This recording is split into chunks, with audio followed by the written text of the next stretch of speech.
Hi, I'm Bonnie Kempke. Welcome to my studio and welcome to Quilting on a Thread. My last two videos have been on how to build your quilt sandwich while you're on your cutie or your cutie breeze. You can do this on any frame. You can do this on your long arm. You can do this on any other hooping frame.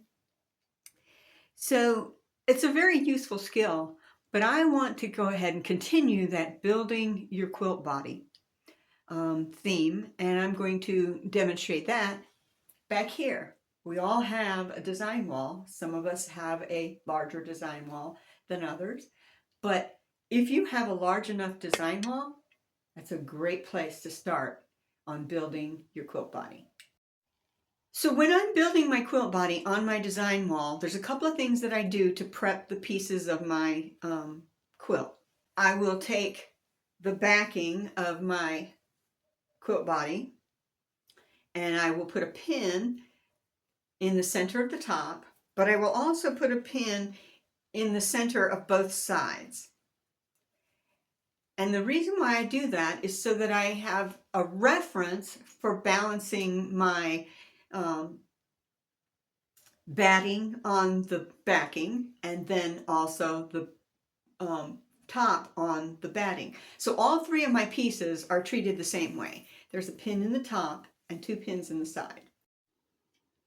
So I have a practice piece that just happens to be a practice panel for one of my frames, and I'm just going to take my quilt backing and bring it over here to the quilt wall and put it up.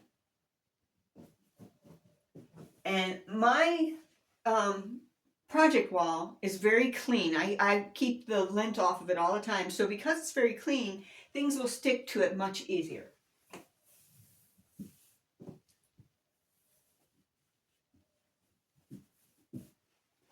My design wall also has reference points every 2 inches, so I use that to level things out. And I smooth everything down quite flat.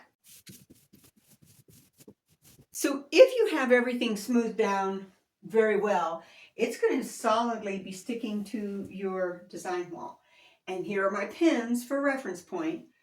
The one in the center at the top, center on the side here, center on the side here. So now I have a nice place to come in and bring my batting and get it centered into my entire backing.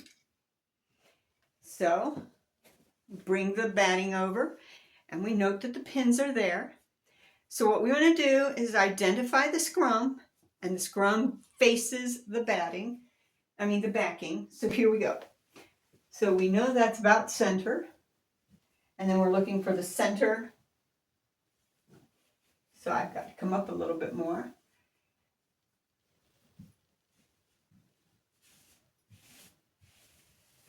And you'll notice, or you may not notice, my pins don't exactly align. They don't need to. This is just my batting. So I want to go ahead and smooth that down real well. So you may notice I've already removed the pin for the batting itself on the centers of the side. And I'm going to go ahead and remove it off the top as well. The pins on the batting at this point are superfluous. They were there to help me line my batting up with the backing. But now that that's up and the batting is now well adhered to the backing, I don't need those pins any longer. So now I'll pick up my top. And so here we have the top, and we of course still have the pins. Now the pins will become a little bit more important. So I want to go ahead and at this point find my center and kind of guide this up for the moment, but I'm not going to try to adhere it yet. I want to get the center pin lined up. And there it is there. So leaving that there, bring the center of this pin up. And there it is there. Now I pull this all up and I just start adhering. You'll have a little bit more pressure needed to get the top to stick to the batting. just because now there's 3 layers of weight here. So I'm going to go ahead and smooth this out. Now that this is all smoothed out and everything looks really good, my sandwich is almost ready to take off the design wall. So what I do to prepare to take it off the design wall is I take the pins that had been markers for the center of my batting and my top. I take those pins out and I come over here to the corners and I put those pins in the corners and smooth everything back up. Those pins are going to be what allow me to take it off of the design wall without having used any spray adhesion.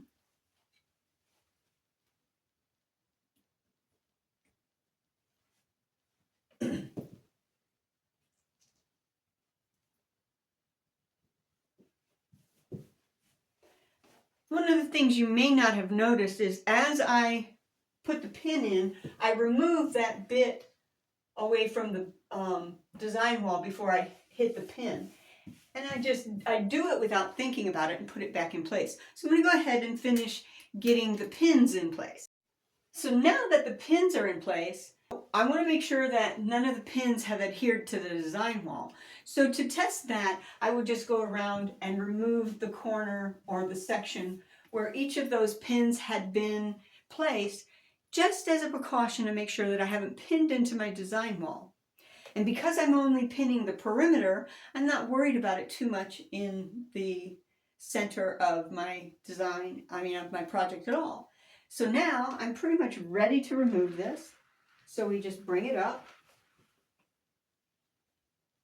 bring the edges up, and pull it right off the design wall.